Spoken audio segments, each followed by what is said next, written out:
لقد كان لكم في رسول الله أسوة حسنة لمن كان يرجو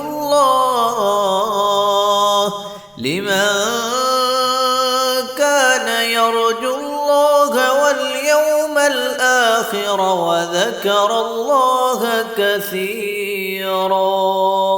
نحمده ونصلي على رسول الکریم، اما بعد. صحیح البخاری کتاب العلم باب نمبر 20 حدیث نمبر 79.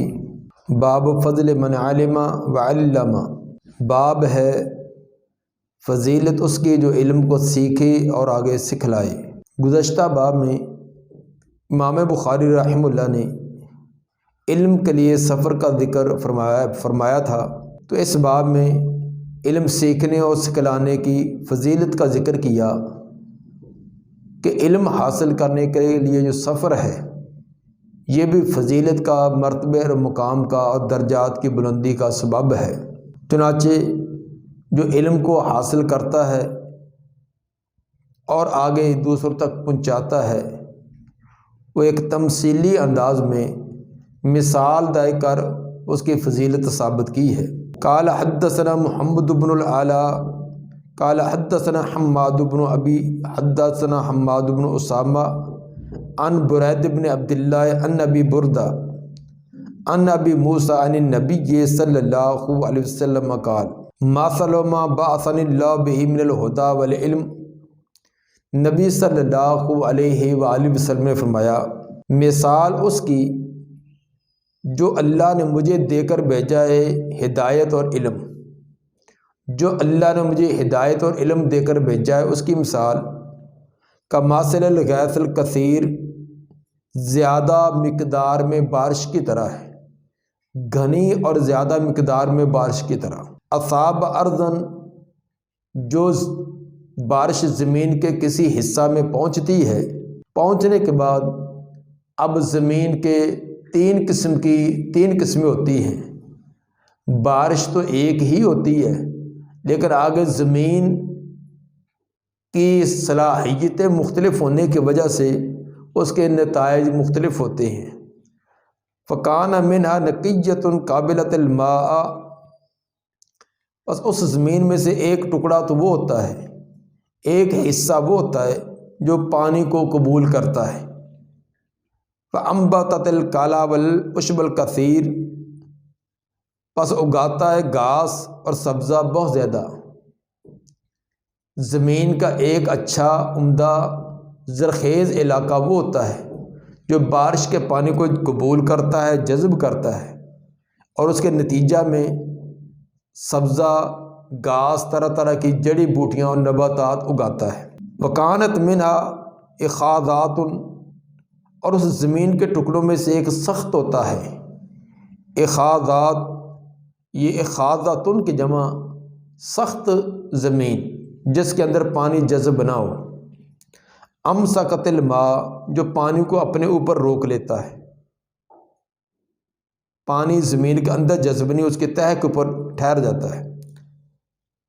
فنفع اللہ بہ الناس، تو نفع دیتا ہے اللہ اس پانی کے ساتھ لوگوں کو. زمین کو تو فائدہ اگرچہ نہ ہوا لیکن اس کی سطح کے اوپر کھڑے ہونے کی وجہ سے اس پانی سے لوگوں کو فائدہ ہوتا ہے.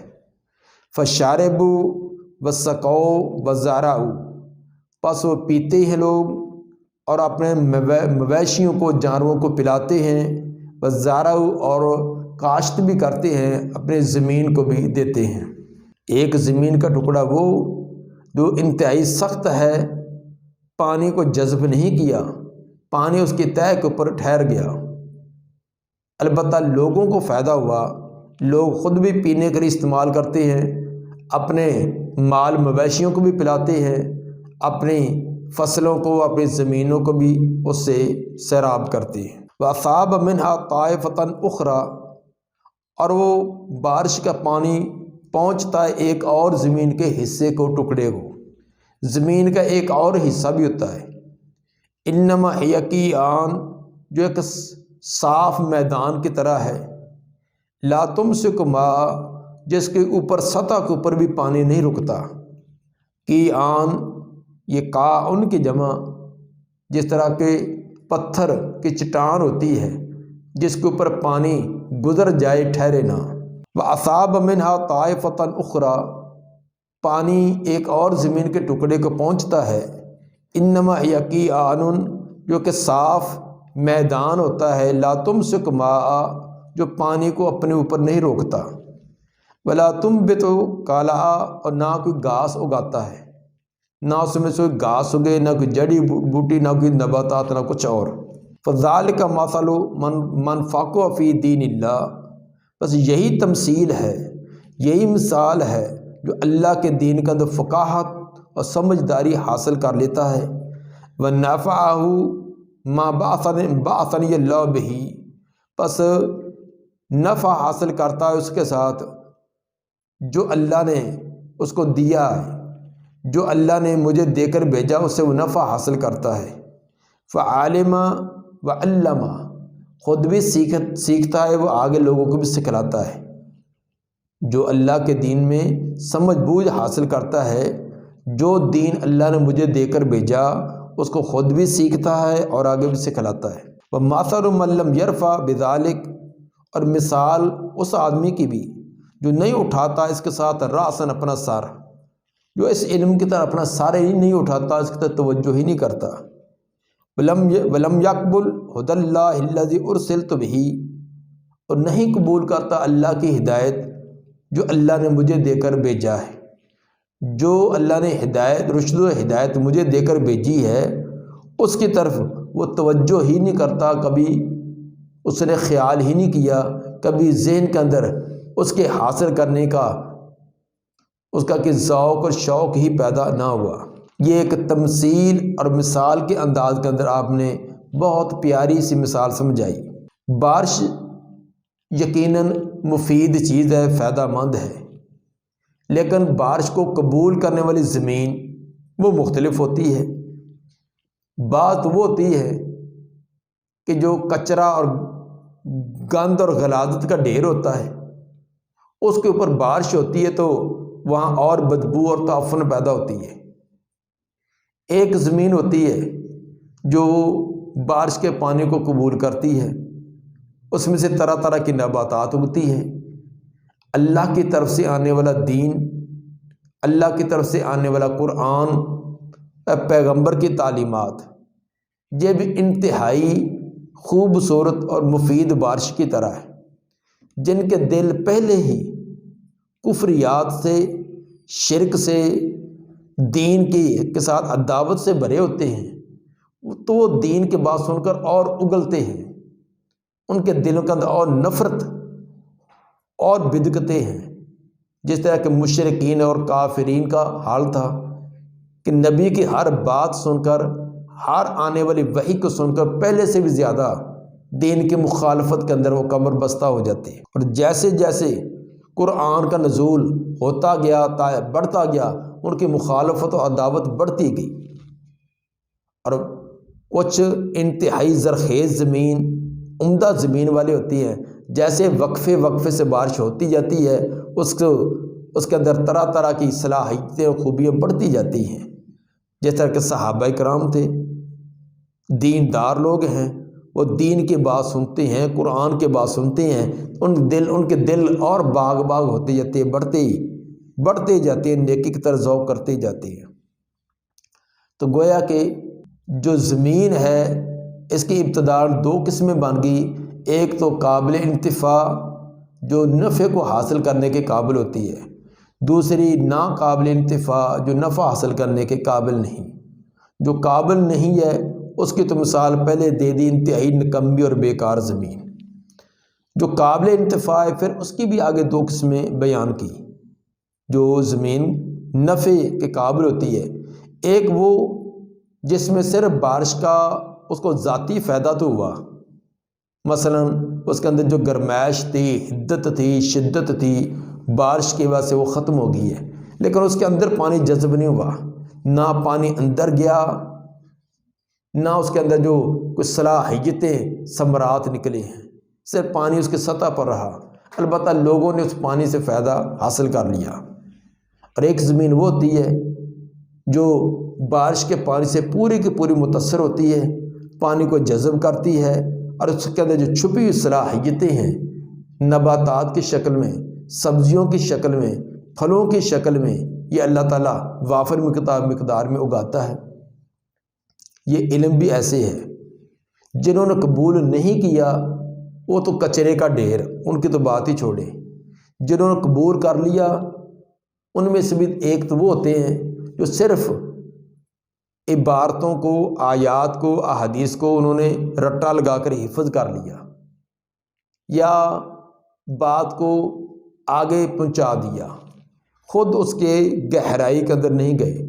جس طرح کہ بعض حافظ ہیں اور بعض راوی ہیں کہ روایت کو سنا اور آگے بیان کر دیا، آیات کو، صورتوں کے حفظ کیا، بس یہاں تک ہے۔ اور بعض وہ ہیں جو حفظ کرنے کے ساتھ ساتھ، ضبط کرنے کے ساتھ ساتھ اس کے معانی، اس کے مفاہیم، اس کی گہرائیوں میں اترتے ہیں، خود بھی فائدہ حاصل کرتے ہیں اور عوام کو، معاشرے کو، ان کو جو درپیش مسائل ہیں ان کو نصوص کی روشنی میں حل کرنے کی پوری کوشش کرتے ہیں۔ کتاب و سنت کی تعلیمات کے اندر تمام مسائل کا حل موجود ہے، لیکن اس کے لیے علم اور اس کے اندر علم کے اندر پختگی کا ہونا لازمی ہے۔ جن کو کتاب و سنت کا پورا ادراک ہے وہ ہر پیش آنے والا مسئلہ، کتنا بھی جدید سے جدید معاشرہ ہو جائے، کتنی بھی جدت ہو جائے، وہ تمام معاشرے کے مسائل کا حل کتاب و سنت کی تعلیمات سے اس کو سمجھ کر اس کو حل نکالتے ہیں۔ قال ابو عبداللہ، امام بخاری فرماتے ہیں، قال اسحاق بن راہویہ فرماتے ہیں، اسحاق بن راہویہ ان کے باپ کا نام تو ابراہیم تھا، لیکن اسحاق رحمہ اللہ کے باپ کو راہویہ کے نام سے وہ مشہور تھے۔ وجہ یہ تھی کہ وہ مکہ کے سفر کے دوران پیدا ہوئے تھے، اس لیے ان کو راہویہ کہتے تھے، یعنی راستے میں پیدا ہونے والے۔ یہ لفظ راہویہ، اہل عرب تو ایسے ناموں کو وہ راہویہ پڑھتے ہیں، لیکن محدثین اس کو راہوہ بھی اس کو پڑھتے ہیں۔ گویا کہ یہ دونوں طرح ہی، ایک اہل عرب کا پڑھنے کا انداز ہے وہ راہویہ، اور ایک محدثین کا راہویہ، جس طرح کہ تاج العروض جلد 1 صفحہ 305 پر اس کی وضاحت کی گئی ہے۔ امام بخاری فرماتے ہیں کہ قال اسحاق، امام اسحاق میں راہویہ فرماتے ہیں، وَكَانَ مِنْهَا طَائِفَةٌ قَيَّلَتِ الْمَاءَ، اس زمین کے ٹکڑوں میں سے ایک ٹکڑا ہوتا ہے جو پانی کو اپنے اوپر روک لیتا ہے۔ پیچھے جو لفظ جو ہے اس سے تھوڑا سا لفظ مختلف اس میں آیا، پیچھے تھا اخاذات، یا دوسرا لفظ اس کی جگہ استعمال ہوا تھا کہ زمین کے ٹکڑوں میں سے ایک ٹکڑا وہ ہے جو انما یقیان لا تمسک ما، وہ صاف چٹان کی طرح ہے، صاف میدان کی طرح ہے۔ تو کی آن کی جگہ انہوں نے قیلت الماء کا لفظ بولا، مفہوم دونوں کا ایک ہے۔ اب کا معنی بیان کرتے ہیں کہ پیچھے کی آن کا لفظ آیا تھا، کی آن جمع کاؤن کی، تو اس کا معنی کیا کہ کاؤن یعلوہ الماء، کا کہتے ہیں کہ کسی چیز پر پانی کا چڑھ جانا اور پھر گزر جانا، پانی اوپر سے چڑھے اور گزر جائے، ٹھہرے اس کے اوپر نہ۔ صف کا معنی ہوتا ہے المستوی من الارض، صف ایسی زمین کو کہتے ہیں جو ہموار اور برابر زمین ہو۔ یہ لفظ اگرچہ مذکورہ حدیث میں تو نہیں، لیکن امام بخاری رحمہ اللہ کی یہ عادت مبارکہ ہے کہ جب حدیث کے اندر کوئی لفظ آئے، اسی لفظ کے قریب قرآن کے اندر کوئی بھی لفظ آیا ہو تو اس کی بھی ساتھ وضاحت کر دیتے ہیں کہ تاکہ جب آپ قرآن پڑھیں تو اس مشکل لفظ کے معنی کے اندر کوئی پیچیدگی نہ ہو۔ تو قرآن کے اندر آتا ہے کہ فَيَذَرُهَا كَانْ صَفْصَفًا، قیامت کے دن اللہ تعالیٰ تمام زمین کو ایک چٹیل میدان بنا دے گا۔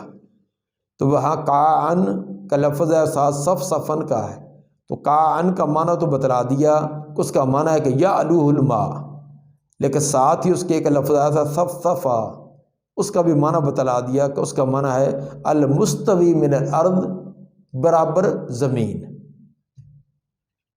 تو یہ تھا امام بخاری رحمہ اللہ نے علم کو حاصل کرنے اور اس کو آگے پہنچانے والوں کی فضیلت بیان کی کہ کیسی عمدہ زمین جو خود پانی کو جذب کرے، خود بھی فائدہ حاصل کرے، دوسروں کی پہنچائے۔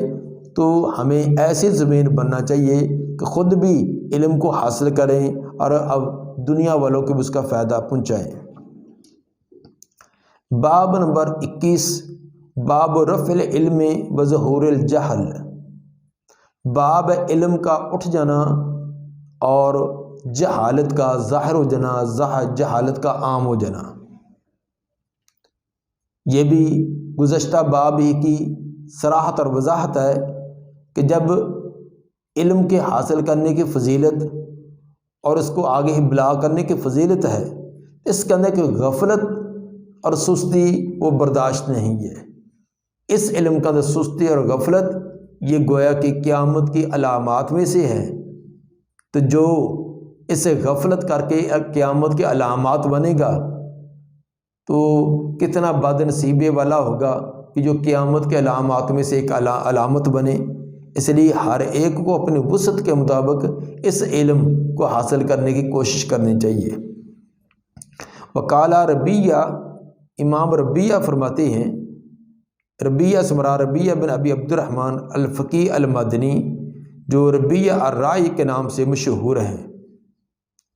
مورخین نے اس امام ربیہ کے بارے میں ایک بڑا عجیب واقعہ بھی لکھا ہے، اور خطبہ بسا اوقات اپنے درسوں کے اندر یہ بیان بھی کر دیتے ہیں کہ ربیہ بن ابی عبد الرحمن الفروخ، اس کا باپ الفروخ جو ہے وہ اپنی بیوی کو حاملہ حالت میں چھوڑ کر کسی جنگ میں گیا، 30,000 روپے اس کو خرچے کے لیے دے گیا، اور عرصہ طویل تک جنگوں میں رہا۔ ایک علاقہ فتح، اسے دوسرے کی، پھر تیسرے کی کرتے کرتے 27 سال اس کو گزر گئے۔ 27 سال کے بعد آیا، جب آیا تو اس کی بیوی جو حاملہ تھی وہ بچہ پیدا ہونے کے بعد جوان ہو چکا تھا، 27 سال کا بچہ نوجوان ہو چکا ہے۔ تو جب یہ عبد الرحمن فروخ اپنے گھر میں داخل ہوا تو آگے ایک نوجوان کو دیکھا تو یہ لال پیلا ہوگا کہ یہ میرے گھر میں کون ہے، اور وہ اس کو دیکھ کر آگے سے بڑے تیش میں آ گیا کہ یہ ہمارے گھر کے اندر کون آدمی داخل ہو رہا ہے۔ باپ بیٹے کو نہیں پہچانتا، بیٹا باپ کو نہیں پہچانتا۔ یہ ایک لمبا واقعہ جس کو تاریخ بغداد جلد 8 صفحہ 421 پر بھی لکھا بیان کیا گیا ہے، اور تہذیب الکمال جلد 9 صفحہ 126 پر بھی۔ لیکن امام ذہبی فرماتے ہیں کہ یہ کئی وجوہ سے، کئی اعتبار سے یہ موضوع ہے، اس کا کوئی ثبوت نہیں ہے۔ دیکھیے سیر اعلام النبلا جلد 6 صفحہ 94 اور 95۔ بہرحال ایسا واقعہ بیان کرنے سے پہلے اس کی تحقیق کر لینا لازمی ہے۔ وقال ربیہ، امام ربی فرماتے ہیں، لا ينبغي لأحد عنده شيء من العلم، نہیں ہے لائق کسی کو اس کے پاس علم کی کوئی شے ہو، ان یضیع نفسہ، کہ اپنے نفس کو، اپنے آپ کو ضائع کر دے۔ کسی کے پاس علم بات ہو اور اپنے آپ کو ضائع کر دے۔ اپنے آپ کو ضائع کرنے سے مراد اس علم کو اپنے پاس محفوظ نہ رکھے اور اس پر عمل نہ کرے، اس کو آگے نہ پہنچائے، یہ تمام کے تمام علم کو ضائع کرنا ہے۔ حاصل کیے ہوئے علم کو محفوظ نہ رکھنا، یا محفوظ تو ہے پھر اس پر عمل نہیں، یا پھر اس کا اگر معاشرے کے اندر ضرورت ہے اس کا ابلاغ نہیں، اس طرح علم کو ضائع کر کے اپنے آپ پر وبال اس کو نہ بنائے، بلکہ جو علم کا حق ہے اس کو ادا کرے۔ تو علماء کے لیے یہ ایک بہت لمحہ فکریہ ہے کہ جو بھی اللہ نے ان کو علم دیا ہے، تھوڑا ہے زیادہ ہے، اس کو اچھی طرح مضبوط رکھنا، گاہے بگاہے اس کو دہراتے رہنا، پھر خود اپنی عملی زندگی کے اندر عمل کر کے اس کو پختہ رکھنا، پھر اس کا آگے ابلاغ کرنا یہ بہت ضروری ہے۔ امام غزالی رحمہ اللہ فرمایا کرتے تھے کہ علماء معاشرے کے اندر انسان کے دل کی طرح ہے، جس طرح انسان کے جسم کے اندر دل کی حیثیت ہے، علماء کا معاشرے کے اندر یہ مقام ہے۔ اگر معاشرے کے اندر کوئی خرابی ہے، فساد اور بگاڑ ہے، تو یہ دلیل ہے کہ دل کے اندر خرابی ہے۔ تو جسم کے اندر کوئی خرابی ہونے کی دلیل یہ دل کی خرابی کی علامت ہوتی ہے۔ تو معاشرے کے اندر بگاڑ اور فساد یہ دلیل ہے کہ معاشرے کا جو دل علماء تھے ان کے اندر خرابی آ گئی ہے۔ تو اس لیے اپنے وسعت کے مطابق اہل علم کو بھی، جس کو تھوڑا اللہ نے علم دیا وہ تھوڑا، جس کو زیادہ دیا وہ زیادہ، اپنی بساط کے مطابق اس کا آگے امر بالمعروف اور نہی عن المنکر اس کا حق ادا کرتا رہے۔ تو یہ مت سوچنا چاہیے کہ فتنوں کی یہ لگار ہے، طرح طرح کے ظلم اور اندھیروں کی اس معاشرے کے اندر ہم دین کی بات تھوڑا بہت ہمارے پاس دل ہم کیا کر سکتے ہیں، تو یہ سوچ اور فکر نہیں کرنی چاہیے۔ یہ بات ٹھیک ہے کہ سورج کے آگے دیے کی کوئی حیثیت تو نہیں ہے، لیکن جب سورج ڈوب جائے، سورج غروب ہو جائے، سورج نہ ہو، تو پھر دیے کی بھی ایک روشنی ہوتی ہے۔ تو آپ کچھ نہ کچھ تو جلائیں۔ اگر آپ 1000 واٹ کا بلب روشن نہیں کر سکتے تو کم سے کم دیا سلائی کی ایک ماچس سے ایک سلائی کو تو روشن کریں۔ ممکن ہے ماچس کی ایک تیلی لگانے سے آپ کو بٹن مل جائے جس سے 1000 پاور کا بلب روشن ہوتا ہے، کہ آپ معمولی سی روشنی کریں، اس روشنی کے ساتھ آپ کو کوئی ایسا فرد مل جائے، ایسا کوئی آدمی مل جائے جو آگے ہزاروں بلب روشن کرنے والا ہو۔ تو آج ہم نے گلیاں بازاروں کو بلب اور روشنیوں سے بھر دیا ہے، لیکن انسان کے اندر کا بلب روشن نہیں کر سکے۔ کوشش اور ضرورت اس بات کی ہے کہ انسان کے دل کا دیا اس کو جلائیں، وہ بلب روشن کرے۔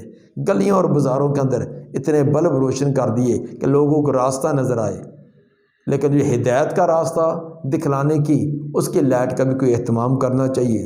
اور مسجدوں کا بھی یہی حال ہے، ایک مسجد کے اندر 20 لائٹیں لگی ہیں، اندر بھی باہر بھی۔ تو کسی انسانوں کے اندر بھی لائٹ لگانے کا انتظام کریں، اس کے اندر کوئی درس و تدریس کا، کوئی علم کے پڑھنے کا، کوئی تربیتی ورکشاپوں کا یہ بھی انتظام کریں، صرف ظاہری لائٹیں اور روشنیوں کی کوشش میں نہ رہیں۔ بہر اہل علم کو بھی اس چیز میں سوچنا اور غور و فکر کرنا چاہیے۔ قال حدثنا عمران بن میسرہ قال حدثنا عبد الوارث عن ابی التیاح عن انس قال قال رسول اللہ صلی اللہ علیہ وسلم ان من اشراط الساعة ان يرفع العلم ويثبت الجهل ويشرب الخمر ويظهر الزنا۔ رسول مقبول صلی اللہ علیہ وسلم نے فرمایا، ان من اشراط الساعہ، بے شک قیامت کی علامات میں سے ہے، ان یرفع العلم، کہ علم اٹھا لیا جائے گا۔ قیامت کی علامات میں سے کہ علم اٹھا لیا جائے گا۔ ویثبت الجہل، جب علم اٹھا لیا جائے گا تو جہالت عام ہو جائے گی، جہالت ثابت ہو جائے گی۔ علم نہیں ہے تو جہالت ہوگی، کیونکہ علم اور جہالت یہ دو متضاد ہیں۔ علم ہے تو جہالت نہیں، علم نہیں تو جہالت آئے گی۔ جب جہالت ہو جائے گی پھر طرح طرح کے جرم اور گناہ جو ہے وہ تو واقع ہوں گے، ان میں سے سر فہرست ویشرب الخمر، شراب پی جائے گی۔ شراب پی جانے سے عام شراب ہو جائے گی، تو شراب پینے کا نتیجہ کیا ہوگا؟ ویظہر الزنا، زنا جب عام ہو جائے گا۔ جب شراب پی جائے گی تو شراب کا نتیجہ آگے یا قتل ہے یا زنا ہے۔ یہ تمام کے تمام جرموں میں سے دو بڑے جرموں کا تذکرہ کیا، ایک شراب کا اور دوسرا زنا کا۔ اور یہ صرف دو ہی نہیں، اس کے علاوہ اور بھی بے شمار جو جرم ظاہر ہو جائیں گے۔ سبب کیا ہوگا؟ جہالت۔ تو جب انسان کے پاس علم نہیں ہے، زندگی گزارنے کا کوئی دستور اور سلیقہ ہی نہیں ہے، تو جہالت ہی ہے۔ علم سے کیا مراد ہے؟ آپ نے فرمایا کہ ان من اشراط الساعۃ ان یرفع العلم، العلم کہا ہے، علم کے اوپر الف لام ہے، ایک ہے بغیر الف لام کے علم، کوئی بھی علم، فزکس کا، کیمسٹری کا، الجبرے کا، باقی معاشیات کا، سیاسیات کا، جو بھی ہم اسکولوں کالجوں کے اندر ہم دن رات پڑھنے پڑھانے میں مشغول رہتے ہیں، ایک ہے العلم۔ علم اور العلم میں فرق ہے۔ تو العلم سے مراد وہ علم جس سے اللہ کی معرفت، اللہ کی پہچان، اللہ کے نظام کی پہچان ہو۔ تو جو بغیر الف لام کے علم ہے اس کے ساتھ پہچان ہوتی ہے اللہ کی بنائی ہوئی چیزوں کی، مخلوق کی پہچان اس کے ساتھ ہوگی کہ ان چیزوں کے اندر اللہ نے کیا خاصیات رکھی ہیں، ذرات کے اندر، اسی طرح جڑی بوٹیوں کے اندر، پھلوں کے اندر، درختوں پودوں کے اندر کیا اس کے اندر خاصیات ہیں۔ تو علم کے ذریعے اللہ کی مخلوق، اس کی خاصیات کا علم ہوتا ہے، اس کی کیفیت اور حیات کا علم ہوتا ہے، اس میں پوشیدہ جو منافع ہیں ان کا علم حاصل ہوتا ہے۔ لیکن العلم سے ان چیزوں کو پیدا کرنے والا، جس نے ان تمام چیزوں کے اندر یہ خصوصیات، خوبیاں اور فوائد رکھے ہیں، اس ذات کا علم، اس کی معرفت، اس کی پہچان ہوتی ہے۔ تو جو چیزیں کی، جو مخلوق کی خاصیات معلوم کر لیتا ہے، اس کا تو بڑی شان اور مقام معاشرے میں ہے۔ تو جو ان چیزوں کے اندر خاصیات پیدا کرنے والی ذات کا علم حاصل کر لے، اس کی پہچان اور معرفت کر لے، اس کا کیا مرتبہ اور مقام ہوگا۔ اس لیے فرمایا کہ ان من اشراط الساعۃ ان یرفع العلم، قیامت کے علامات میں سے ہے کہ العلم، جو اللہ کی طرف سے آنے والا نبوت والا علم ہے، وحی والا علم ہے، وہ اٹھا لیا جائے گا۔ باقی دنیاوی علوم تو ہر دور کے اندر ایک دوسرے سے بڑھ کر ہوتے رہے ہیں، جتنے آج ہیں اتنے پہلے کبھی بھی نہ تھے۔ وَيَثْبُتُ الْجَهْلُ، جہالت ثابت ہو جائے گی، وَيُشْرَبُ الْخَمْرُ، شرابیں پی جائیں گی، وَيَظْهَرُ الزِّنَا، زنا عام ہو جائے گا۔ یہ 4 مرتبہ اور جگہ بھی امام بخاری کی روایت لائے۔ اسی مفہوم کی ایک دوسری روایت حدیث نمبر 81، قال حدثنا مسدد بن مسرحد مراد امام بخاری کے شیخ، قال حدثنا یحییٰ مراد یحییٰ بن سعید قطان، عن شعبہ بن حجاج، عن قتادہ، عن انس، قال لا احدثنکم حدیثا لا یحدثکم احد بعدی۔ حضرت انس بن مالک رضی اللہ تعالیٰ عنہ فرماتے ہیں، میں تمہیں ایک ایسی حدیث بیان کرتا ہوں کہ تمہیں میرے بعد کوئی اور بیان نہ کرے گا۔ وجہ یہ تھی کہ انس رضی اللہ تعالیٰ عنہ ان صحابہ کرام میں سے ہے جو بہت آخر تک لمبی عمر جن کی، یعنی ان کے دور کے اندر صحابہ بہت کم مقدار میں تھے، تو اکثر صحابہ کرام کی وفات ہو چکے تھی، دنیا سے جا چکے تھے، چند ایک گنتی کے تھے۔ اس لیے انہوں نے فرمایا کہ موجودہ جو چند صحابہ ہیں ان میں سے کوئی ایسا نہیں کہ جو اس حدیث کو جانتا ہو، کیونکہ یہ جب میں نے نبی صلی اللہ علیہ وآلہ وسلم سے سنی تھی اس وقت موجود ان چاند میں سے کوئی اور نہیں تھا، یہ میرے علاوہ کوئی تمہیں اور نہیں بیان کرے گا۔ لا یحدثکم احد بعدی، سمعت رسول اللہ صلی اللہ علیہ وسلم یقول، میں نے نبی صلی اللہ علیہ وسلم کو یہ فرماتے ہوئے سنا، من اشراط الساعہ، قیامت کی علامات میں سے ہے، ان یقل العلم، کہ علم جو کم ہو جائے گا، آہستہ آہستہ علم کم ہوتا جائے گا۔ العلم کا معنی بتلا دیا، علم دین مراد۔ وَيَظْهَرُ الْجَهْلُ، اور جہالت پھر عام ہوتی جائے گی، پھر نتیجہ کیا ہوگا؟ وَيَظْهَرُ الزِّنَا، زنا پھیل جائے گا، عام ہو جائے گا۔ وَتَكْثُرُ النِّسَاء، اور عورتیں زیادہ ہو جائیں گی۔ وَيَقِلُّ الرِّجَالُ، اور مرد کم ہو جائیں گے۔ مردوں کے کم ہونے کی وجہ سے آپس میں جنگوں کے تال ہوں گے، لڑائیاں ہوں گی جن کے اندر مرد قتل ہوتے جائیں گے، عورتیں زیادہ ہو جائیں گی۔ اور ویسے بھی عورتوں کی شرح فیصد مردوں کے بنسبت زیادہ ہے، عورتوں کا تناسب مردوں سے زیادہ ہے۔ اسی لیے اسلام نے ایک مرد کو دو دو تین تین چار چار عورتوں تک نکاح کرنے کی اجازت دی ہے، کیونکہ ہر دور کے اندر عورتوں کی تعداد مردوں کے بنسبت زیادہ ہے، لیکن قرب قیامت تو بہت زیادہ ہی ہو جائے گی، عورتیں بڑھ جائیں گی، پھر کتنی مقدار ہو جائے گی؟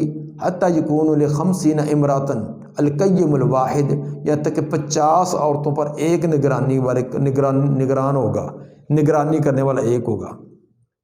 اس کے دو مفہوم ہیں، ایک تو یہ کہ ایک مرد وہ 50 عورتوں کی ان کے کھانے پینے رہنے سہنے کے انتظامات کرنے والا ہے، ایک مرد کو اتنی عورتوں کا بوجھ اٹھانا پڑے گا۔ اور دوسرا پیچھے والی الفاظ کا اعتبار کرتے ہوئے کہ زنا عام ہو جائے گا، اتنا عام ہو جائے گا کہ ایک مرد کے ساتھ 50 عورتیں تعلق قائم کرنے والی ہو جائیں گی۔ اللہ تعالیٰ سے دعا ہے نبی صلی اللہ علیہ وسلم کے فرامین کو سمجھ کر ان کے مطابق عمل کرنے کی توفیق عطا فرمائے۔ سبحان ربک رب العزت عما یصفون، والسلام علی المرسلین، والحمد للہ رب العالمین۔